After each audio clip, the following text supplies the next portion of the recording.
High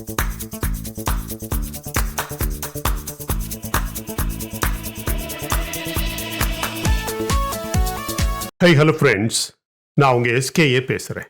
Tejas crash ஆனது எப்படி? இதில் இருப்பது அமெரிக்காவின் கையா அல்லது கை வைத்தது சைனாவா பாகிஸ்தானா? பாகிஸ்தானை நோக்கி நிறுத்தப்பட்டுள்ள இந்தியாவின் மிக சக்தி வாய்ந்த லேசர் ஆயுதம். இது ஒரு வரலாற்று நிகழ்வு மை டியர் ஃப்ரெண்ட்ஸ். பாகிஸ்தானையும் பங்களாதேஷையும் அப்படியே ஒரு சாண்ட்விச் மாதிரி நசுக்குவதற்கான திட்டம் எல்லாமே முடிவாயிருச்சு. நீங்க பாருங்க, அதற்கான நடவடிக்கைகளே ஆரம்பமாயிடுச்சு. ஒரு பக்கம் அமெரிக்கா, இன்னொரு பக்கம் ரஷ்யா, நடுக்க சைனா பாகிஸ்தான் டிராமா. நீங்க தெற்குல பாத்தீங்கன்னா பங்களாதேஷ் கலவரம், கிழக்கு பக்கம் இந்திய பெருங்கடலில் நடக்கக்கூடிய மிகப்பெரிய ஒரு பவர் பிளே. இந்த விளையாட்டையெல்லாம் இந்தியா எப்படி விளையாடுது, இந்தியா எப்படி சைலண்டா கோல்டு ஸ்ட்ரைக் பண்ணுது என்பதுதான் இந்த வீடியோவின் ஸ்பைனல் பேக் போன் அப்படின்னு சொல்லலாம். அமெரிக்காவிலிருந்து இந்தியாவுக்கு வரும் FGM 148 javelin deal. Javelin deal என்ன தெரியுமா? 100 மிசைல்ஸ், 25 லான்ச்சர்ஸ். பட் மெசேஜ் யாருக்கு? ஆபத்து யாருக்கு? வெறும் $46 million value. 100 javelin missiles rounds plus ஒரு ஃப்ளை டு பை மிசைல். அதாவது முதல்ல டெஸ்ட் பண்ணி பார்த்துக்கலாம், திருப்தியான ஃபுல் ஸ்கேல் இண்டக்ஷன் பண்ணிக்கலாம். இதோட கூட 25 command launch units, training simulators, spare parts, life cycle support, full package. India கிட்ட இதை விட நல்ல ஆன்டி டேங்க் கைடல் மிசைல்ஸ், ATGM அப்படின்னு சொல்லுவாங்க, ஏற்கனவே இருக்கு. நாக், மிலான், கார்னெட், இஸ்ரேல் நாட்டிடம் இருந்து வாங்கிய ஸ்பைக் எல்லாமே இருக்கு. அப்படி இருந்தும் இந்த 100 ஜாவ்லின் மிசைல்ஸ் இந்தியாவுக்கு ஏன் முக்கியம்? கேள்வி வருதா இல்லையா? இது ஒரு குவான்டிட்டிக்காக கிடையாது, இதுல குவாலிட்டியும் கிடையாது. இது ஒரு மெசேஜுக்காக. அமெரிக்க காங்கிரஸுக்கு DSCA என்று சொல்லப்படும் அமெரிக்க டிஃபென்ஸ் செக்யூரிட்டி கோஆபரேஷன் ஏஜென்சி ஒரு அபிஷியல் நோட்டீஸ் அனுப்புது. அது ஒரு சாதாரண லீகல் ஃபார்மாலிட்டி கிடையாது, அது ஒரு political message plus strategic signalling. அந்த நோட்டீஸ்ல என்ன இருக்கு தெரியுமா? Number 1, India is a major defence partner of the United States. இது ஒரு சாதாரண டிப்ளமேட்டிக் ஃப்ரேஸ் கிடையாது, இதுல ஒரு ஹெவி மீனிங் இருக்கு மை டியர் ஃப்ரெண்ட்ஸ். இந்தியா ஒரு நேட்டோ அலை கிடையாது, ஆனாலும் அமெரிக்கா கிட்ட இருக்கக்கூடிய ஹையஸ்ட் லெவல் டிஃபென்ஸ் ஆக்சஸ் கேட்டகரியில இந்தியா ஹை ரேங்க்ல இருக்கு. அமெரிக்காவின் sensitive military technology plus advanced weapon systems உலகத்துல ஒரு சில நாடுகளுக்கு மட்டும்தான் கொடுப்பது வழக்கம். அது மாதிரி தான் இந்தியாவுக்கும் அமெரிக்கா ஒரு சில ஆயுதங்களை கொடுக்குது. அப்படின்னா இதனுடைய அர்த்தம் என்ன? அமெரிக்காவின் லாங் டேர்ம் செக்யூரிட்டி ஆர்கிடெக்சர்ல இந்தியா மிகப்பெரிய ஒரு முக்கியமான பில்லர். அதுதான் இந்த ஃபர்ஸ்ட் மெசேஜோட அர்த்தம். இரண்டாவதாக, இண்டோ பசிபிக் ஸ்டெபிலிட்டி இருக்கணும்னா இந்தியா மிகப்பெரிய ஒரு லீட் ரோல் பிளே பண்ணணும். That is the biggest strategic line. Indo Pacific ரீஜன்ல இந்தியா முதல் ஜப்பான் வரை பவர் பேலன்ஸ் டிசைட் பண்றது யாருன்னு கேட்டா இந்தியா, ஜப்பான், ஆஸ்திரேலியா, US. இதுல லேண்ட் வார் கெப்பாசிட்டியில, தரைப்படை போர் அப்படின்னு ஒரு போர் வந்தா அந்த கெப்பாசிட்டியில மேஜர் பவர் யாருன்னு கேட்டா நாம சொன்ன இந்த 4 நாடுகள்ல இண்டோ பசிபிக் ரீஜன்ல லீடர் இந்தியா தான். அதனாலதான் அமெரிக்கா ஓப்பனா சொல்லுது, இந்தியா தான் இந்த என்டையர் ரீஜனை ஸ்டெபிலைஸ் பண்ணுற ஒரு கீ பவர்னு அந்த ரிப்போர்ட்ல சொல்லுது. இந்த ஸ்டேட்மெண்ட் இந்தியாவுக்கு ஒரு ஸ்ட்ராட்டஜிக் எலிவேஷன் அப்படின்னு சொல்லலாம். மூன்றாவது பாயிண்ட், அந்த ரிப்போர்ட்ல இருக்கிற மூன்றாவது பாயிண்ட், இந்த ரீஜனல்ல த்ரெட்ஸ் அதிகமாக இருக்கு. High altitude border, mechanised warfare, இந்த கேப்பபிலிட்டிஸ் இந்தியாவுக்கு அவசியம்னு சொல்லுது. And what's the meaning of that? Ladakh, Arunachal மாதிரியான மவுண்டன் வார்ஃபேர் ஜோன்ஸ்ல சைனா டிப்ளாய் பண்ணுற heavy armour plus mechanised infantry த்ரெட்ஸுக்கு இந்தியன் இன்ஃபென்ட்ரி படைக்கு அட்வான்ஸ்டு ஆன்டி டேங்க் சிஸ்டம்ஸ் அதிகமான அளவில் தேவையாக இருக்கு. ஸோ இந்த ஜாவ்லின் மிசைல் டீல் ஒரு நார்மல் பர்ச்சேஸ் கிடையாது. It is a battlefield necessity plus strategic support. ஆனால் அதே நேரத்தில் இந்த டீல் பெரிய அளவில் ரீஜனல் மிலிட்டரி பேலன்ஸை மாற்ற போகிறது கிடையாது. அதுதான் master stroke.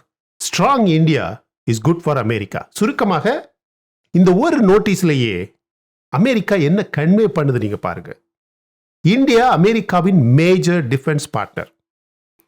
India Indo Pacific ரீஜன்ல லீட் ஸ்டெபிலைசிங் பவர். இந்தியாவுக்கு high altitude plus armour threats எதிர்கொள்ள அட்வான்ஸ்ட் வெப்பன்ஸ் கண்டிப்பாக தேவை. அமெரிக்காவுடைய நேஷனல் செக்யூரிட்டிக்கும் நேஷனல் இன்ட்ரெஸ்டுக்கும் இந்தியா ஸ்ட்ராங்கர் ஆகணும். ஸோ உலகத்தில் இருக்கிற எல்லா சூப்பர் பவருக்குமே தெரியும் இந்தியா தான் இந்த ரீஜனின் ரியல் ஆங்கர் அப்படின்னு. ஸோ இந்தியா ஸ்ட்ராங் ஆனால் மட்டும்தான் இண்டோ பசிபிக் ரீஜனில் ஸ்டெபிலிட்டி இருக்கும். அதனாலேயே இந்த ஜாவ்லின் டீல் ஒரு ட்ரேட் கிடையாது, இது ஒரு ஸ்ட்ராட்டஜிக் என்டோர்ஸ்மெண்ட், அமெரிக்காவின் என்டோர்ஸ்மெண்ட். சரி, மிலிட்டரி அடிப்படையில் பார்த்தா இந்த ஜாவ்லின் டீல் என்ன அட்வான்டேஜ் அப்படின்னு பார்க்கலாம். ஜாவ்லின் என்ன மிசைல்? வெறும் 20 கிலோ எடை. ஃபயர் அண்ட் ஃபர்கெட் இன்ஃப்ராரெட் சீக்கருடைய டாப் அட்டாக் கைடட் மிசைல். ஒரு சோல்ஜர் ஒரு லான்ச்சரை ஒரு ஷோல்டர்ல போட்டு ஃபயர் பண்ணுனா மிசைல் டார்கெட்ல லாக் பண்ணிட்டு டாப்ல இருந்து டைவ் பண்ணி டேங்கோட மேல மொத்த ஆர்மரையே சுட்டு தொலைக்குது. ஆபரேட்டர் லான்ச் பண்ண அடுத்த நிமிடமே ஓடி போய் பாதுகாப்பான பங்கருக்கு மறைஞ்சு இருந்துடலாம். இந்த மற்ற ஏவுகணைகள் இருக்க மாதிரி ஒயர் கைடட் சிஸ்டம்ஸ் மாதிரியான அதிகமான நேரம் வெளியே எக்ஸ்போஸ் ஆகி இருக்க வேண்டிய தேவையே கிடையாது.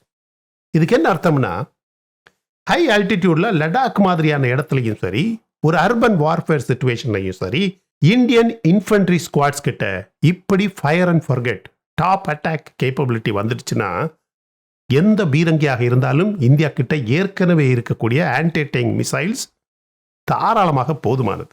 ஆனாலும் இந்த ஜாவ்லின் மிசைல்ஸ் வெறும் 100 மிசைல்ஸ் மட்டும்தான் இருந்தாலும் கூட இது ஒரு டெக்னாலஜி ஆக்சஸ். நாளைக்கு இந்தியா இண்டிஜினஸ் ATGM ப்ரோக்ராம்ஸில் thermal seekers top attack profiles develop பண்ணும்போது இந்த சிஸ்டமில் இருக்கக்கூடிய ஆப்ரேஷனல் லேர்னிங் டைரக்டாக நம்ம பயன்பாட்டுக்கு கண்டிப்பாக வரும். அதுலேயே இன்னொரு லேயர் என்னன்னா, இந்த டைம் லைனில் இப்போ என்ன நடக்கு பாருங்க.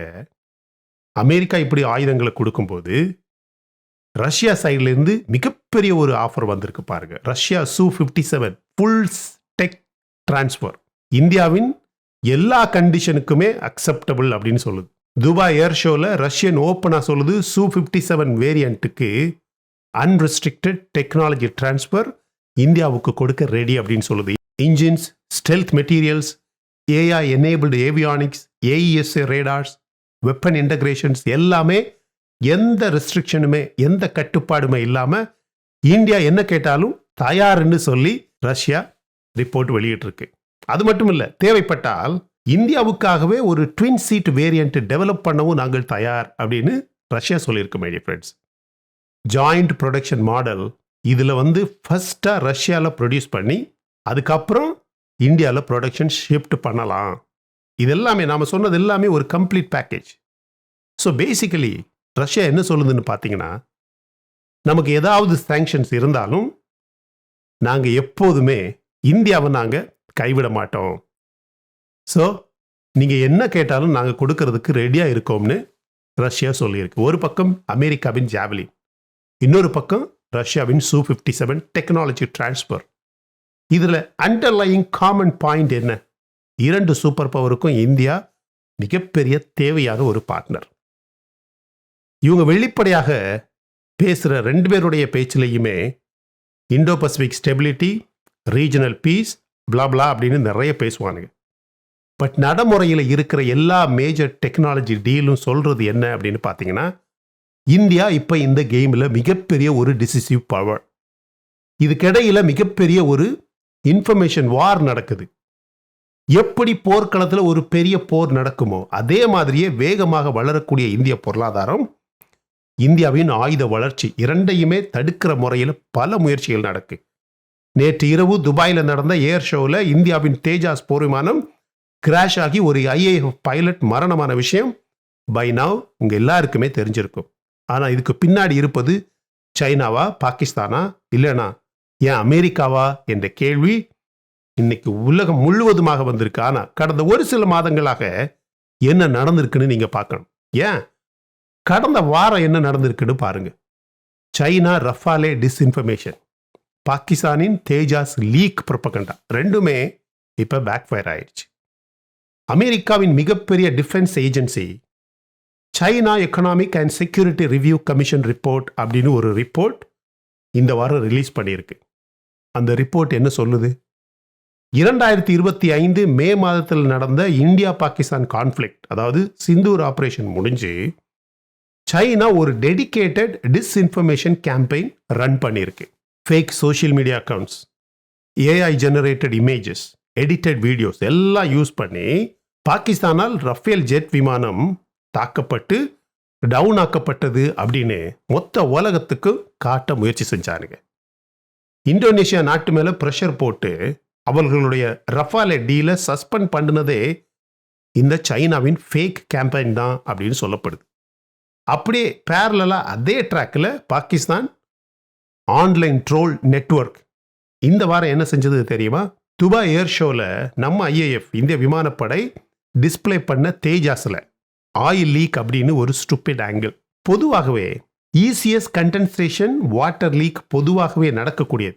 அதை அப்படியே ஆயில் லீக் என்று டேக் பண்ணி மிகப்பெரிய ஒரு மீம் ஆப்ரேஷன், ஒரு மீம் கேம்பெயினை இவனு நடத்துனாங்க. ஆனால் என்ன நடந்தது, என்ன நடக்குது? 2 கேஸ்லையுமே ஒரே ரிசல்ட், கம்ப்ளீட் பேக்ஃபயர். ரஃபாலே கேஸில் ரியல் வேர்ல்டு என்ன சொல்லுது? ஆப்ரேஷன் சிந்தூரில் இந்தியா எப்படி டீப் ஸ்ட்ரைக் பண்ணி டாமினன்ஸ் ஷோ பண்ணுச்சு அப்படின்னு எல்லாருக்கும் ஆல்ரெடி போட்டு காட்டியாச்சு, மொத்த உலகமுமே பார்த்துடுச்சு. ரியல் காம்பேட் ரெக்கார்டு இருக்கு. அதுக்கு பேரலா India France defence partnership, Rafale, Scorpion, satellites, naval cooperation இப்படின்னு பல டீப் அக்ரிமெண்ட் ஆகியிருக்கு. சைனா எவ்வளவுதான் டீப் சீக் யூஸ் பண்ணி ஏஐ இமேஜ் அப்படின்னு புட்டுன்னு பண்ணாலும் கிரவுண்ட் ரியாலிட்டி தான் ஃபைனல் வேர்டிக்ட். ஸோ நேற்று நடந்தது கண்டிப்பாக சைனா பண்ணினது தான். துபாய் போன்ற இடத்துல பாகிஸ்தான் நுழையிறது ரொம்ப சுலபம். எவ்வளவு சுலபம்னு உங்கள் எல்லாருக்குமே தெரியும். அது ஏன்னு உங்கள் எல்லாருக்குமே தெரியும். அதனால தான் இப்போ DRDO high power microwave DEW directed energy weapon laser ஆயுதத்தை பாகிஸ்தான் எல்லையை பார்த்து மவுண்ட் பண்ணியிருக்கு. நம்ம Pralay missile future battlefield already under construction. ஒரு பக்கம் ஆன்டி டேங்க் மிசைல்ஸ், இன்னொரு பக்கம் ஃபைட்டர் ஜெட்ஸ். அதன் மேலே நெக்ஸ்ட் லேயர் என்னன்னா directed energy weapons, quasi ballistic tactical missiles. உங்கள் எல்லாருக்குமே தெரியும் இந்தியாவின் லேசர் காலி ஆயுதத்தின் சக்தி உங்கள் எல்லாருக்குமே தெரியும். இப்போ டிஆர்டிஓ டெவலப் பண்ணியிருக்கும் இந்த ground based high power microwave HPM அப்படின்னு சொல்லுவாங்க DEW system, directed energy weapon system. 5 kilometre வரைக்கும் எந்த ட்ரோனாக இருந்தாலும் மொத்த எலக்ட்ரானிக்ஸையுமே, அந்த ட்ரோனில் இருக்கக்கூடிய மொத்த எலக்ட்ரானிக்ஸ் சிஸ்டத்தையுமே டிசேபிள் பண்ண கேப்பபிளானது இந்த டிஇடபிள்யூ வெப்பன். எஸ் பேண்ட் ஃப்ரீக்வன்சியில் hundreds of megawatt peak power pulses, 20 pulses per burst, few seconds தான் மை டியர் ஃப்ரெண்ட்ஸ். நூற்றுக்கணக்கான ஸ்வாம் ட்ரோன்ஸ் 4 டைரக்ஷனில் வந்து அட்டாக் பண்ணாலும் ஒரு ஷாட்லேயே எதிரியின் எலக்ட்ரானிக்ஸ் அப்படியே ஃப்ரை ஆகிடும் மை டியர் ஃப்ரெண்ட்ஸ். இதுக்கு AESA radar optical sensor integrate கண்டிப்பாக பண்ணியிருக்காங்க. ஃப்யூச்சரில் நம்ம கப்பற்படையில் இருக்கக்கூடிய ஷிப்ஸ், லேண்ட் வெஹிக்கிள்ஸ், ஏர் பிளாட்ஃபார்ம்ஸ் அப்படின்னு எல்லாத்துலேயுமே இன்டகிரேட் பண்ண முடியும். நம்மக்கிட்ட இருக்கிற காளி மாதிரியான லேசர் வெப்பன்ஸுக்கு இந்த டிஇடபிள்யூ சிஸ்டம் ஒரு காம்ப்ளிமெண்ட் அப்படின்னு சொல்லலாம். இது ஒரு வைட் ஏரியா நியூட்ரலைசேஷனுக்காக பயன்படுத்தக்கூடியது.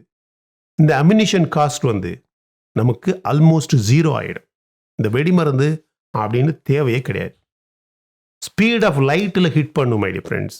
கொஞ்சம் இமேஜின் பண்ணி பாருங்க, மிகப்பெரிய ஒரு பேட்டில் ஃபீல்டில் ஒரு சைடில் அவன் வந்து ஆயுதங்களை ரீலோட் பண்ணிக்கிட்டே இருக்கும்போது இன்னொரு பக்கம் நம்ம பக்கம் அப்படியே ஒரு ஸ்விட்சை ஆன் பண்ணாலே போதும். இதே டைம் லைன்லேயே நம்மளுடைய Pralay quasi ballistic missile user trial almost முடிஞ்சிருச்சு மை டியர் ஃப்ரெண்ட்ஸ். 150 முதல் 500 kilometre range, solid fuel, INS plus satellite guidance, terminal manoeuvring, TEL based road mobile system. பிரம்மாஸுக்கும் இந்த பிரஹாருக்கும் நடுக்க இருக்கக்கூடிய அந்த கேப்பை ஃபில் பண்ணுற ஒரு tactical system. Command post, airbases, radar sites என்னவாகவும் இருக்கட்டும், எதையுமே டீப் இன்சைடு போய் எனிமியோட டெரிட்டரிக்கு உள்ளே போய் ஸ்ட்ரைக் பண்ண முடியும். ஆர்மி, ஏர்ஃபோர்ஸ் ரெண்டுக்குமே ஒரு ஜாயிண்ட் அடாப்ஷன் பிளான் பண்ணியிருக்காங்க. இந்த எல்லா டெக் டெவலப்மெண்ட்ஸ் எல்லாம் சேர்ந்து என்ன சொல்லுதுன்னா, ஆப்ரேஷன் சிந்தூர் மாதிரி ஒரு லிமிட்டட் கான்ஃப்ளிக்ட்ஸ் இனிமே வந்தா இந்தியா கிட்ட கைனடிக், எலக்ட்ரானிக், இன்ஃபர்மேஷன் எல்லா லெவல்லையும் மிகப்பெரிய ஒரு லேயர்டு டூல்ஸ் கண்டிப்பாக இருக்கு. நேற்று பாகிஸ்தானின் defence minister, an old socially artistic guy, இந்தியாவோட ஒரு all out war cannot be ruled out, ஒரு போர் வராது அப்படின்னு சொல்ல முடியாதுன்னு ஒரு பேச்சு பேசியிருக்கிறார். ஆனால் கிரவுண்ட் ரியாலிட்டி என்ன? அவர் சொல்றாரு, கண்ட்ரி ஆன் ஃபுல் அலர்ட் அப்படின்னு சொல்றார். இன்னொன்று சொல்றார், அவர் Allah helped us in round 1, he will help us again in round 2 அப்படின்னு ஒரு டயலாக் சொல்றார். ஈஸ்ட் சைடில் பார்த்தீங்கன்னா இந்தியா, ஆப்கானிஸ்தான் வெஸ்டில் அப்படின்னு மிகப்பெரிய ஒரு 2 ஃப்ரண்ட் ரெடி ஆகிட்டு இருக்கு. பட் இவருக்கு இந்த மாதிரியான புலம்பல் எல்லாமே இவருடைய ஒரு இன்செக்யூரிட்டியை ரெஃப்ளெக்ட் பண்ணுது, பாகிஸ்தானின் இன்செக்யூரிட்டியை ரெஃப்ளெக்ட் பண்ணுது. காரணம் என்னன்னா, கடந்த மாதங்களாக பாகிஸ்தான் தாலிபான் பார்டர்லேயே ஹெவி கிளாஷ், ஹெவி அட்டாக் பண்ணுது. ஏர் ஸ்ட்ரைக்ஸ், ரிட்டாலியேஷன், மொத்த complete mess my dear friends. Taliban கிட்ட பார்டர் ரிலேஷன்ஷிப் இவங்களுக்கு ஏற்கனவே ரொம்ப ஃப்ரெஜைலாக இருக்கு. இப்போ அவர்களையே, அந்த தாலிபான்களையே இந்தியா ஸ்பான்சர்டு ப்ராக்ஸி அப்படின்னு பிளைம் பண்ணுற அளவுக்கு இன்செக்யூரிட்டி லெவல் போயிடுச்சு.